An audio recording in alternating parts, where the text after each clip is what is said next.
Ladies and gentlemen, and welcome to a lecture on Virgil's Aeneid. We're having some technical problems, but things are okay, it seems now.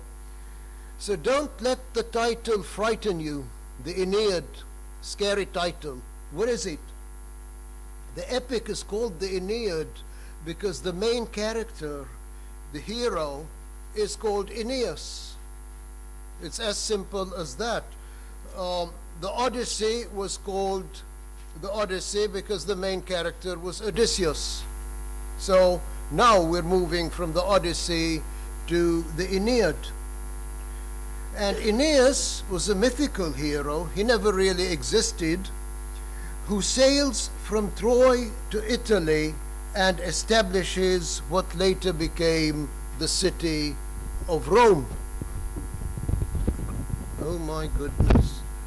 How many of you have been to Rome? Anybody? Rome? One person? Two? Okay, I've been there too. All right, so Western civilization, why are we studying the history of Rome? Western civilization began in ancient Greece, spread to ancient Rome, and this area, Italy, Greece, and the Eastern Mediterranean, this is the birthplace of Western civilization.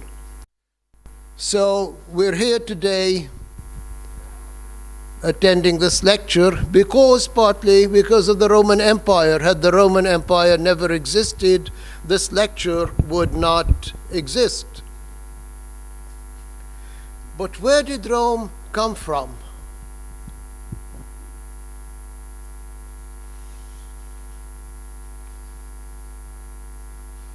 No, it's okay, it's all right, no problem. This is the... All right, where did Rome come from?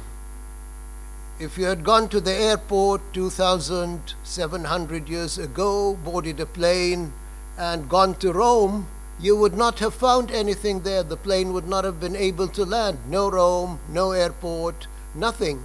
So where did it come from?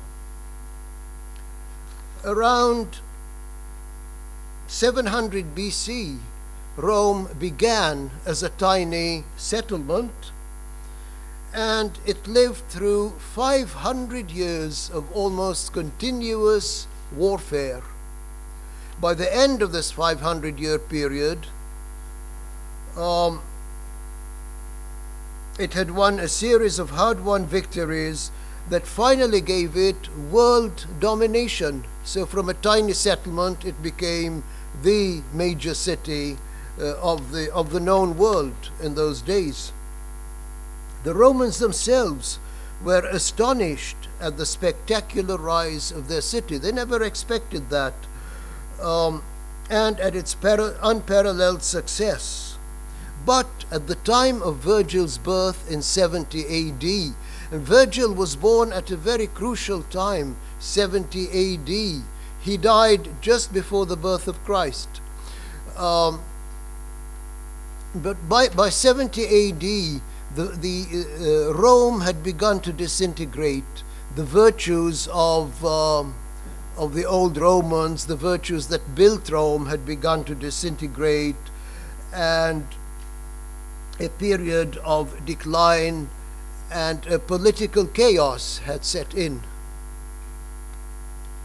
Into this chaotic and potentially dangerous situation came Augustus, who lived from 63 BC to 14 AD. And Augustus was the adopted son of Julius Caesar. You see, in the days of Julius Caesar, there you have political chaos. He was assassinated, he was stabbed in the back, and there was a civil war afterwards. But after the civil war, Augustus took over, and he became the first Roman emperor. And he was a great emperor. He restored peace to the Roman Empire, imposed order, and encouraged a cultural renaissance.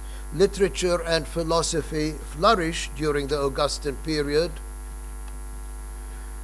The peace he established came to be known as the Pax Augusta, the Augustan peace, which later developed into the Pax Romana, 100 years of uninterrupted peace. And you should be grateful to Augustus. You should remember his name. He came to Lebanon, and he liked it so much that he decided to run the Roman Empire from Lebanon and live here. But after a few months, he realized that he has to be in Rome, so he went back. But before he went back, he ordered the building of the temple of Jupiter in Baalbek. It took well over 100 years to build it, but it was Augustus who initiated this.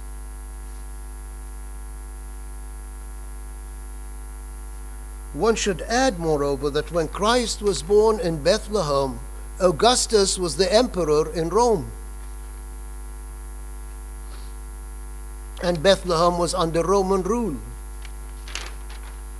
When Augustus died, Christ was 14 years old and had not yet begun to preach his message. You should also remember that when Christianity began to spread, it spread westwards and clashed with the Roman Empire. You had Jupiter and Hera and Apollo and Athene.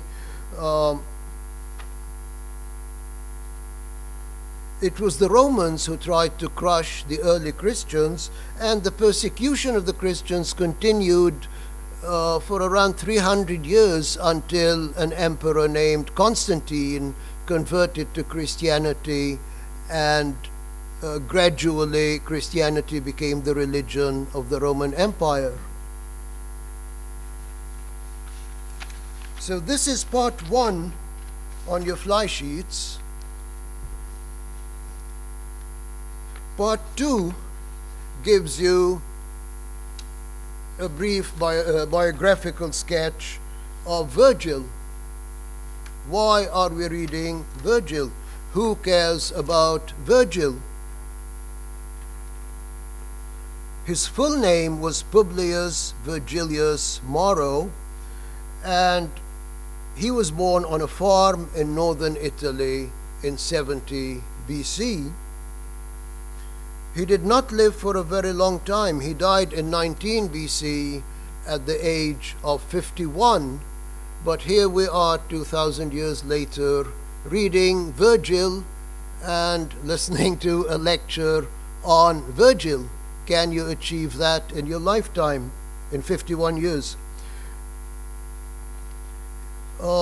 He grew up in northern Italy, then went to Rome to complete and perfect his education. In Rome, he became very friendly with many important Romans, including the young Octavius, who had not yet become Augustus Caesar, but a bit later Octavius became Augustus Caesar, and he was Virgil's good friend. So it's very nice to have a Caesar as your friend.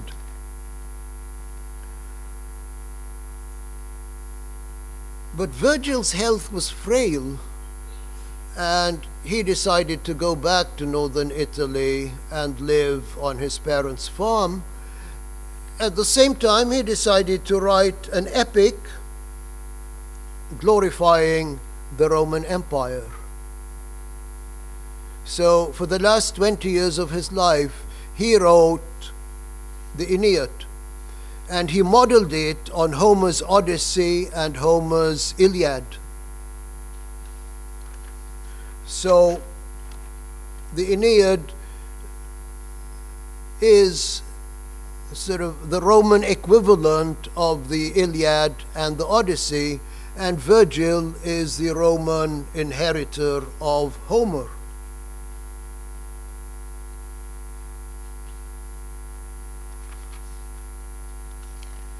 And while he was doing this, of course, Augustus gave him encouragement and protection.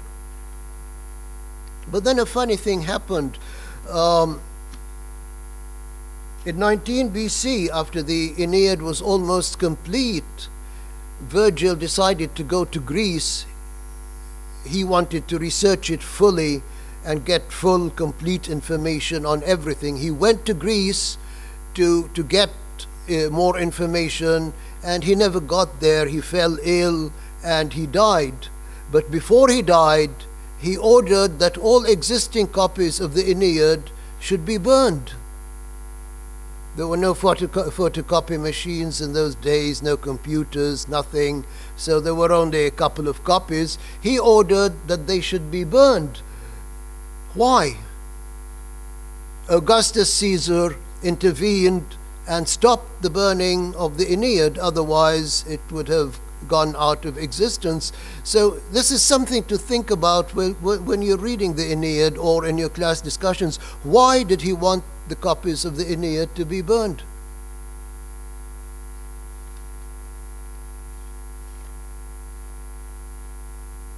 Little did he know that if he burned them, CVSP 201 would have ended right now. So this brings us to part 3 on your fly sheets, the Aeneid. Part 3.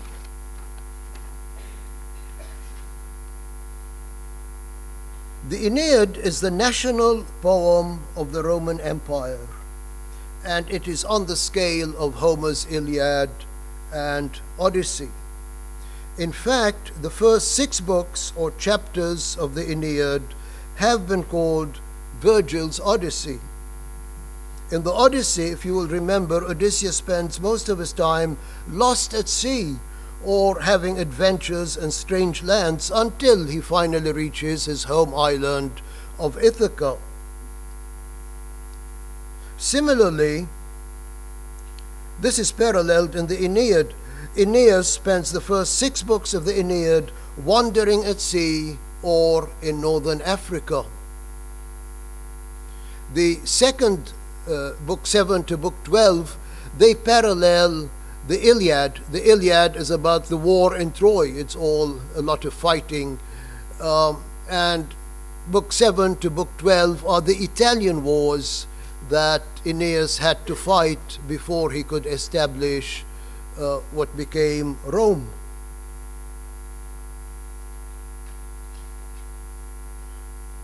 So the basic difference between the Aeneid and Homer's epics is that the content and the values of the Aeneid are Roman.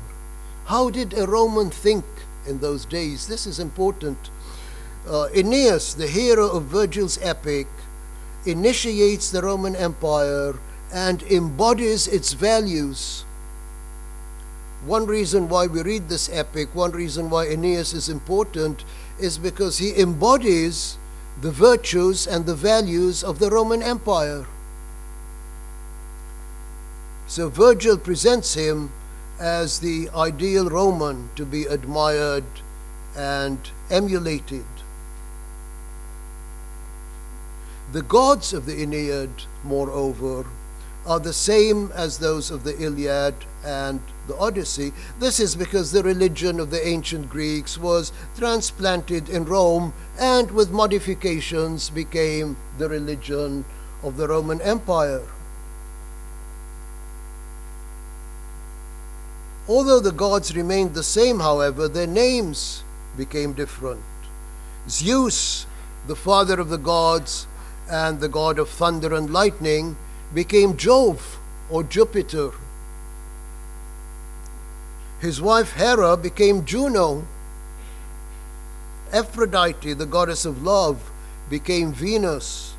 Poseidon, the god of the sea, became Neptune. Hermes became Mercury. This change of name does not apply to all the gods, however. Apollo, for instance, remained Apollo. So the main theme of the Iliad, The main theme of the Iliad is the history of Rome. In the opening book of the epic, Jupiter restates this history in much detail to his daughter Venus, and he reassures her that Rome's history has been fated and destined. So, I assume you have not yet begun to read the Aeneid. It begins with Venus going to her father and complaining and crying that her son, Aeneas, is part human, part God. His mother is Venus. And she says, "Daddy, you promised me that Aeneas has a great future, that he's going to go to Italy and build the Roman Empire, but your wife Juno is trying to sink his ships. And it looks like they are going to sink. What is happening?" And Jupiter says, "Relax, Venus, dry your tears, don't worry, your son is going to get to Italy. I have fated everything." And this is, there are quotations on your fly sheet, central quotations, page 3. This is quotation number 1. Let's look at it together. "Then Romulus shall receive the people, wearing with joy the tawny hide of the wolf." This is Jupiter speaking to Venus, "which nursed him. The walls he builds will be the walls of Mars, and he shall give his own name to his people, the Romans. On them I impose no limits of time or place. I have given them an empire that knows no end. So it has been decreed. So it has been decreed. So it has been fated." Jupiter is a good God. He fates human history for the welfare of the human race. And he has fated the history of Rome. Rome will be established by Aeneas, and it will prosper, and it will become an empire. And the Romans thought their empire had no end. It would go on forever. Actually, it didn't. It collapsed. But notice one thing. The Aeneid is an epic of fate. The Roman Empire, it is fated that Aeneas will build the Roman Empire. But what is not fated is what happens in between. Fate operates in this way. You have point A and you have point B. Fate means that you will be getting to point B. This is fated. But what happens to you in the meantime, what happens to you in the process, is not fated. So Aeneas can get there very easily, or he can have a great deal of trouble on the way. And what happens is that he does have a great deal of trouble.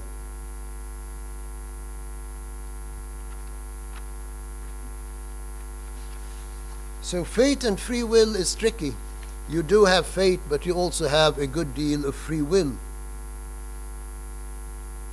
So Aeneas' importance is that he occupies a moment of time in the history of Rome. Because this epic is not primarily about Aeneas, it's about Rome. It was Aeneas who initiated the Roman Empire. He planted the seed that was later to become Rome.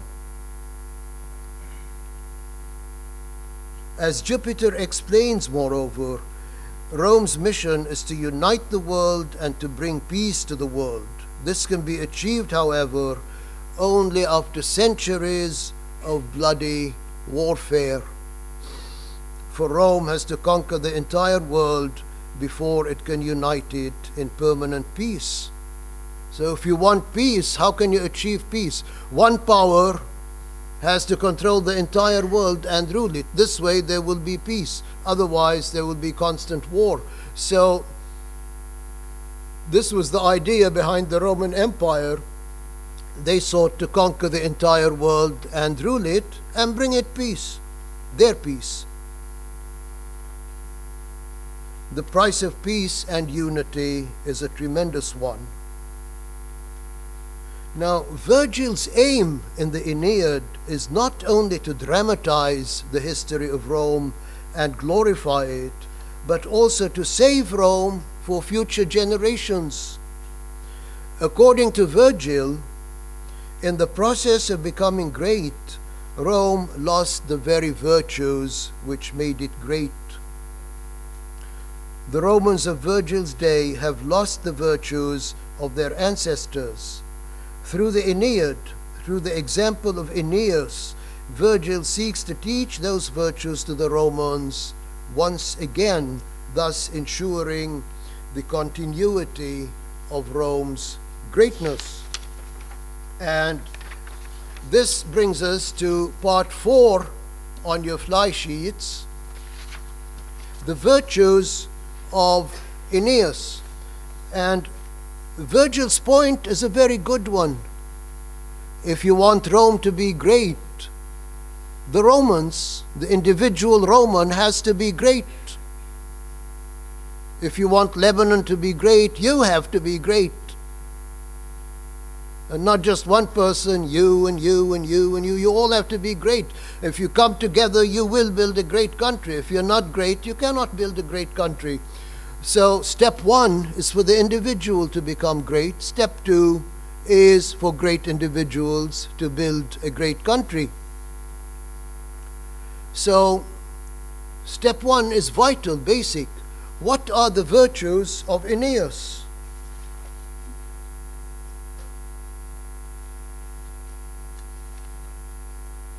The first and one of the most basic virtues of Aeneas is piety.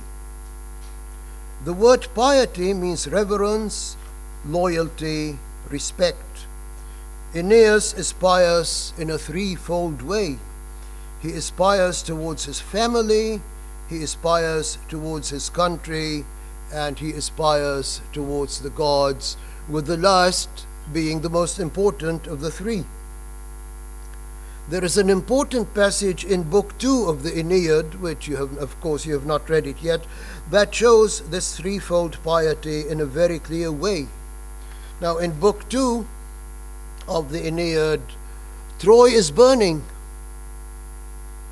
Aeneas begins his life in Troy. When Troy falls and Troy is burned, he hops into a ship with his men, and they sail to Italy and re-establish a major city. But as Troy burns, what does Aeneas do? Here you have the virtue of piety very clearly displayed. And this is quotation number 2 on your fly sheets. The noise of the fires was growing louder and louder through the city, and the tide of flame was rolling nearer. His father cannot walk. He's very old. So Aeneas says, "Come then, dear father, up on my back. I shall take you on my shoulders. Your weight will be nothing to me. Whatever may come, danger or safety, it will be the same for both of us. Young Aeolus, his son, can walk by my side, and my wife can follow in my footsteps at a distance. You, father, take in your arms the sacraments and ancestral gods of our home. I'm fresh from all the fighting and killing, and it is not right for me to touch them till I have washed in a running stream." So here you have piety towards the family. He carries his father on his back, holds his son by the hand, his wife is following him, and they go out as a family, as a united family. They leave Troy. He doesn't dump anyone because it's dangerous. Everybody goes, the entire family. 2, he has been fighting very bravely against the Greeks who were attacking Troy. And it's only when he realizes that it's all over, Troy has fallen, that he decides to save his family and leave. And even more important, the idols of the gods. He has idols of the gods in his home, and he asks his father to carry them and take them with them, because he can't touch them because his hands are bloody with the blood of the enemies of Troy. So here you have piety towards the gods, piety towards the country, piety towards the family in one nice passage. How lucky can you get?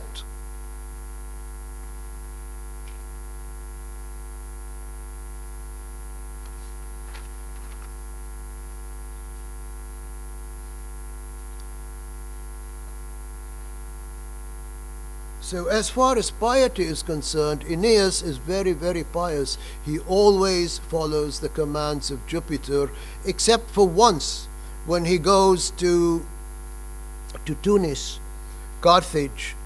He falls in love with Elisar, Dido, and he forgets his mission in Rome, he forgets Jupiter, he forgets everything for Dido. But at one point, Jupiter intervenes and says, get back and get into your ships and move to Italy, and he obeys.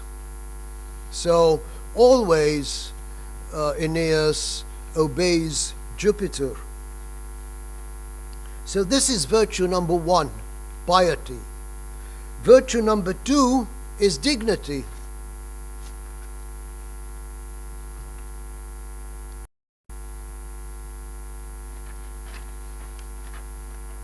Dignity, once again, means three things. First, it means a sense of responsibility. Aeneas has a tremendous responsibility laid upon his shoulders, the establishment of a new country in Italy. So you see, you have a responsibility laid upon your shoulders now to get your degree, with high grades, hopefully. But this is nothing compared to the responsibility that is given to Aeneas to build a new country, to build an empire.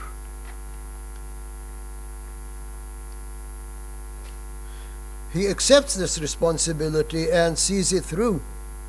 When Jupiter orders him to leave Dido and sail to Italy, it is not only his piety, but also his sense of responsibility that pushes him to obey. For one thing, he has committed himself to the Trojans to build them a kingdom in Italy. Moreover,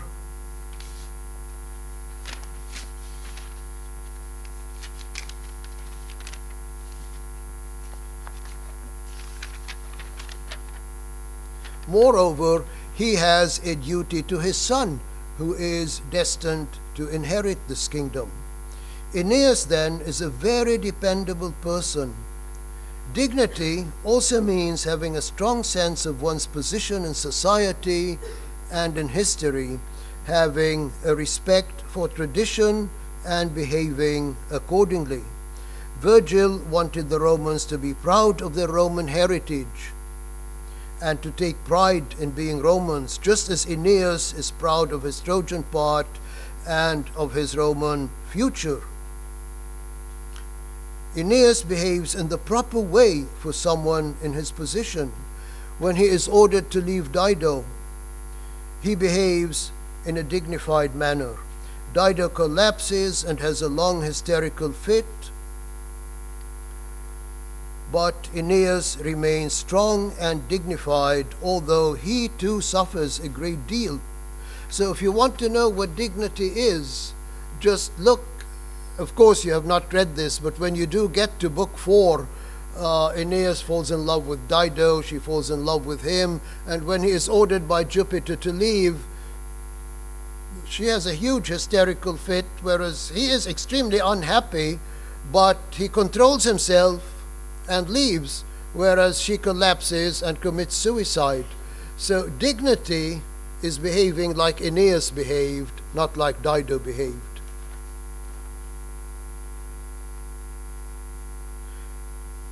So finally, dignity includes under its rubric the virtue of manly courage. Aeneas never runs away from battle. He does not enjoy war, but he fights very bravely and courageously whenever he is forced to. He is definitely not a coward.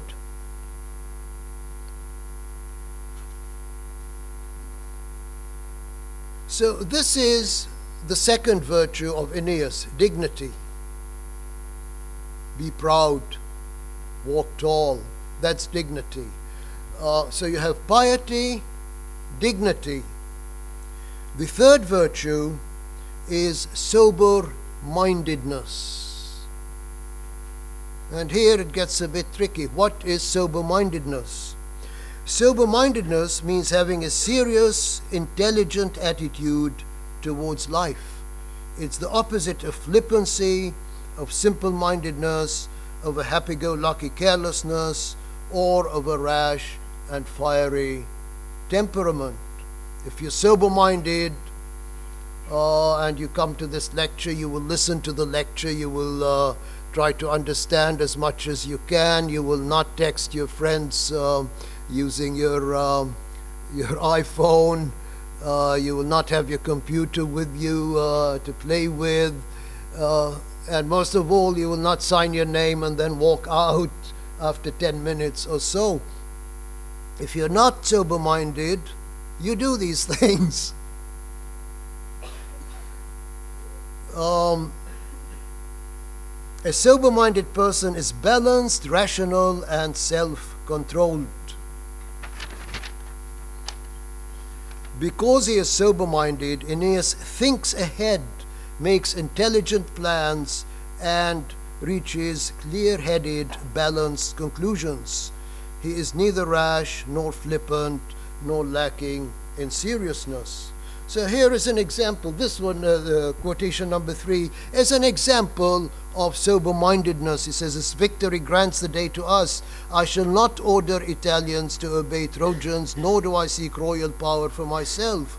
Both nations shall move forward into an everlasting treaty, undefeated and equal before the law. I shall give the sacraments and the gods. Latinus, the father of my bride, will have the armies and solemn authority in the state."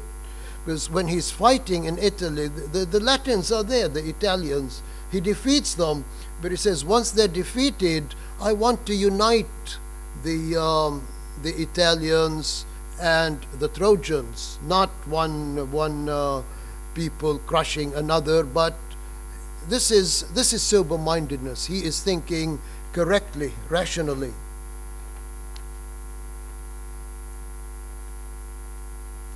So what do you have now? Piety, dignity, sober-mindedness. The fourth virtue is sympathy.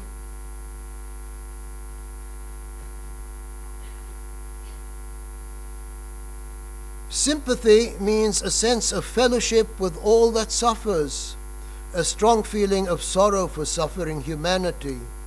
When Aeneas is taken on a tour through Hades, for instance, in Book 6 of the Aeneid, Aeneas, whose mother is a goddess, he is given a special favor.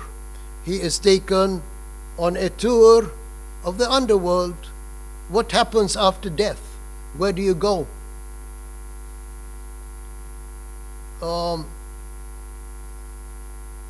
Wouldn't you just love to make a tour of the afterlife, find out what it's all about, and then come back?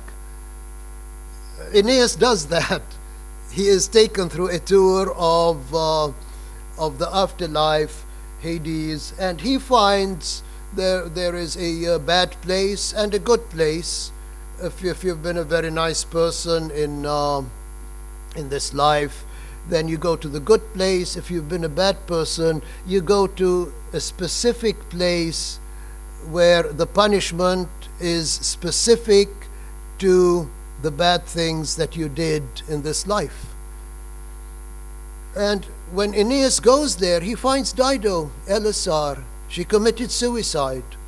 Now, if you commit suicide, there is a place that you go to in the afterlife. It's a place that is with very melancholy, woods that are sort of a sense of sorrow, gloom, and you stay there forever and ever. And Aeneas finds her there, and he feels very, very sorry for her. This is the quotation. I won't read it to you, but it's there for you if you wish to read it. He feels very sorry for her. He sheds tears. He cries when he sees her. And it isn't just Dido that he feels sorry about. He feels sorry for everyone who is suffering. He has tremendous humanity.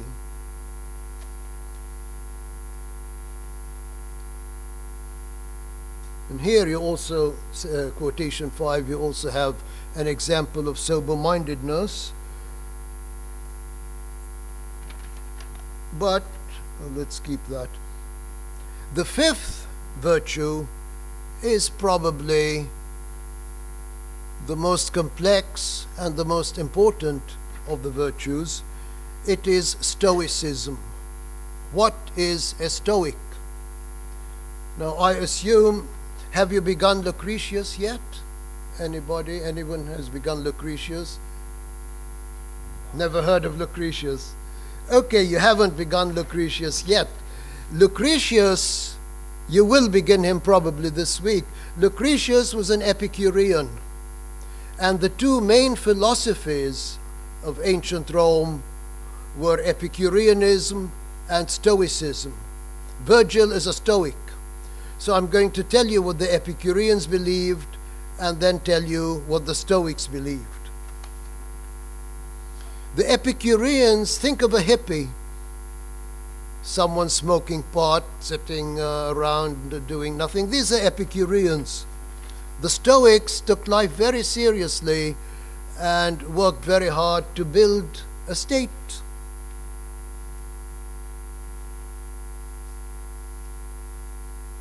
So the Epicureans saw the universe as a chaotic jumble of atoms. Atoms and empty space, this is the universe. And they did not believe in an afterlife. They did not believe that there is anything after death. Your existence begins when you are born, it ends when you die. That's the end of it. But the Stoics saw the universe as rational and organized. And they believe that there is a rational mind, God, who orders this universe and presides over it. In the Aeneid, Virgil, who is a Stoic, submits to the gods of the Roman Empire and accepts them. But notice that Jupiter in this epic is a huge mind, a rational mind that plans everything, controls everything for the welfare of the human race. So it was Jupiter who planned the beginning of the Roman Empire, the flourishing of the Roman Empire, the triumph of the Roman Empire.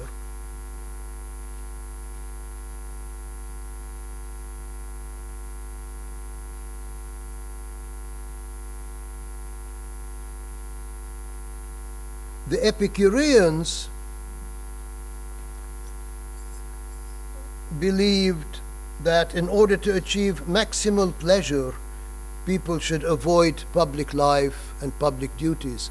The Epicureans believed that you should live for pleasure. Don't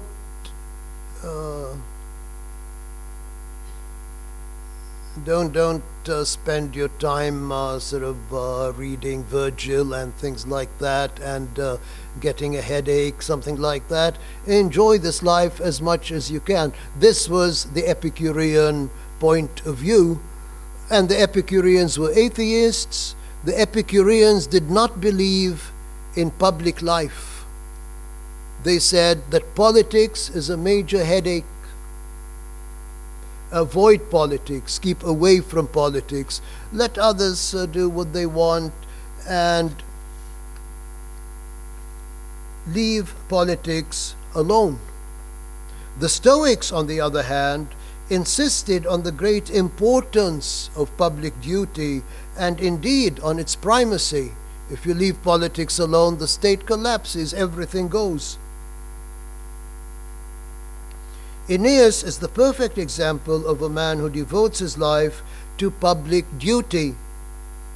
His job is to sail with his men to Italy and sow the seeds of the Roman Empire. And this is exactly what he does. When he goes to Carthage and he falls in love with Dido, here you have private pleasure. And he has to make a choice between private pleasure and public duty. He chooses public duty. Had he been an Epicurean, he would have stayed in Carthage with Dido and forgotten about the Roman Empire.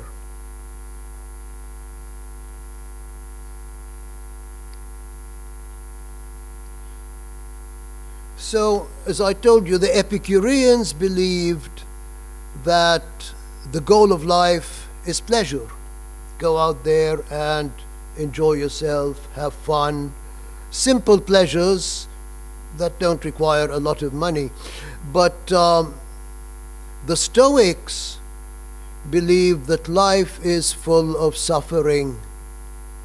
If you're going to go out there and try to find pleasure, you're not going to succeed. And great suffering will come your way at some point, one point or the other. Great suffering is going to come your way. And when it comes, it will destroy you like it destroyed Dido. You have to train yourself to endure suffering. So the Stoics trained themselves to endure suffering. They did not believe that there is any real lasting pleasure in this life. Oops. What happened?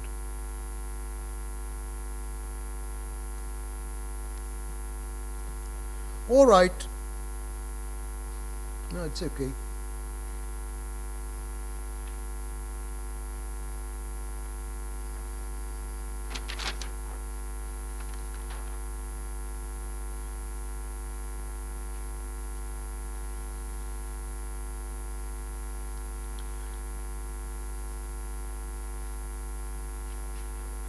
So the difference between a Stoic and an Epicurean is clear in this quotation. Where is it? There it is. No, it isn't. Yeah, in this quotation, her attendants caught her as she fainted and carried her to bed in her marble chamber. But Aeneas was faithful to his duty, much as he longed to soothe her and console her sorrow, to talk to her and take away her pain. With many a groan and with a heart shaken by his great love, he nevertheless carried out the commands of the gods and went back to his ships. This is an important quotation. It shows Aeneas' piety, it shows his sympathy, it shows his dignity, but it also shows his stoic endurance of suffering. Although he is shaken to the depths by the strength of his love, he absorbs the shock and is able to deal with his suffering. Dido, on the other hand, faints and finally commits suicide.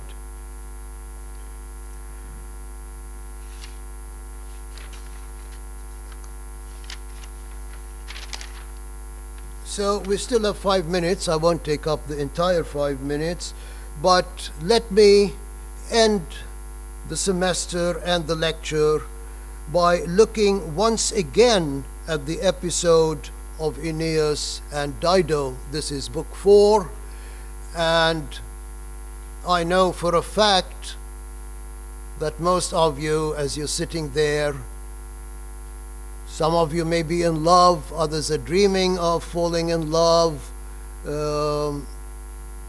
others are right now sort of thinking of just going out to meet someone that you're very interested in. So Virgil has something to say to you before you leave.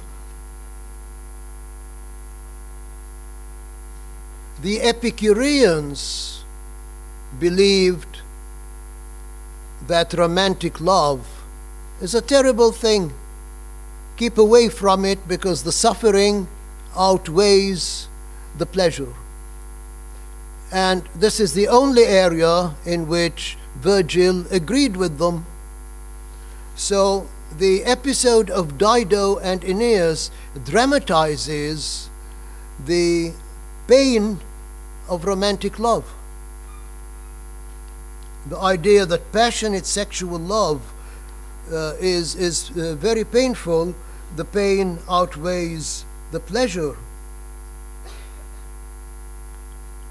When Dido falls in love, Dido is Elisar. She builds Carthage, and she came from Lebanon. Lebanon is prominent in along the Mediterranean in those days. But when she falls in love with Aeneas, she changes. But the queen, this is quotation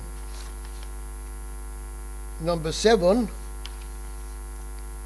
but the queen had long since been suffering from love's deadly wound, feeding it with her blood and being consumed by its hidden fire. Aeneas' features and the words he had spoken had pierced her heart, and love gave her body no peace or rest. So, poor Dido falls in love, and she has no peace or rest afterwards. She's suffering. Love is described as a hidden fire and a deadly wound torturing its victim. The distress of being in love allows her no peace and no rest. Her formal tranquility is destroyed. All her life becomes one of misery. Here's another quotation, the last one on your fly sheet. Dido was on fire with love and wandered all over the city in her misery and madness, like a wounded deer which a shepherd hunting in the woods of Crete has caught off guard, striking her from long range with steel-tipped shaft. The arrow flies and is left in her body without his knowing it. She runs away over all the wooded slopes of Mount Dicta, and sticking in her side is the arrow that will bring her death. So that corresponds to Cupid's arrow. If you're shot with Cupid's arrow, it will kill you in the end. So Virgil warns against passionate sexual love, but not against all love. This is not to say that Virgil was against sex and marriage. There are 3 women in Aeneas' life. His first wife, Creusa, she dies in Troy. Dido, and his second wife, Lavinia, he marries again in Italy. Creusa gives him a son, while Lavinia helps him to unite the Latins and the Trojans. So the function of sex and marriage is to provide children and to bring people closer together. It is only passionate sexual love that Virgil warns against, not sex itself. So I promised you that I will not take the entire 5 minutes. I took 4.5 minutes. So you have an extra 30 seconds. Enjoy them. Bye. The end.